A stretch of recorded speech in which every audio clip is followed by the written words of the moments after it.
સતત 5 દિવસના ઘટાડા બાદ ભારતીય બજાર માટે સારા સંકેત। ગિફ્ટ નિફ્ટીમાં 150 પોઈન્ટ્સથી વધારેની તેજી। એશિયામાં પણ મજબૂતી। શુક્રવારે અમેરિકામાં રહ્યો 1%થી વધુનો ઉછાળો।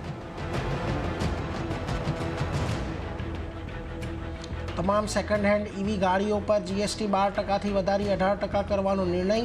હોટલે 18%ની જગ્યાએ વગર ઇનપુટ ટેક્સ ક્રેડિટના 5% જીએસટી ચૂકવવાની મળી છૂટ।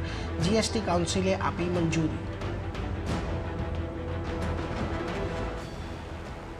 હેલ્થ ઇન્સ્યોરન્સ અને ફૂડ એગ્રીગેટર પર જીએસટી ઘટાડવાનો નિર્ણય ટળ્યો।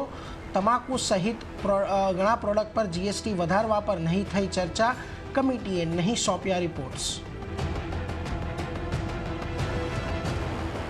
સ્થાનિક સ્ટીલ કંપનીઓને રાહતની તૈયારી। ડીજીટીઆરએ સ્ટીલ ઇમ્પોર્ટ પર સેફગાર્ડ ડ્યુટી લગાવવા માટે શરૂ કરી તપાસ।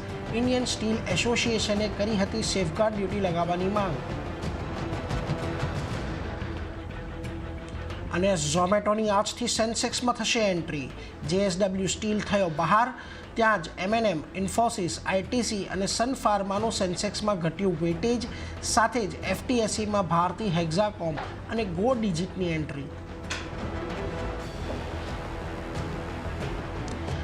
અને Bata, PVR, GNFC, UBL, Ipca lab સહિત 16 શેર્સ વાયદાથી થશે બહાર। એનએસસીએ જાહેર કર્યું સર્ક્યુલર। માર્ચ એક્સપાયરીથી લાગુ થશે નિર્ણય।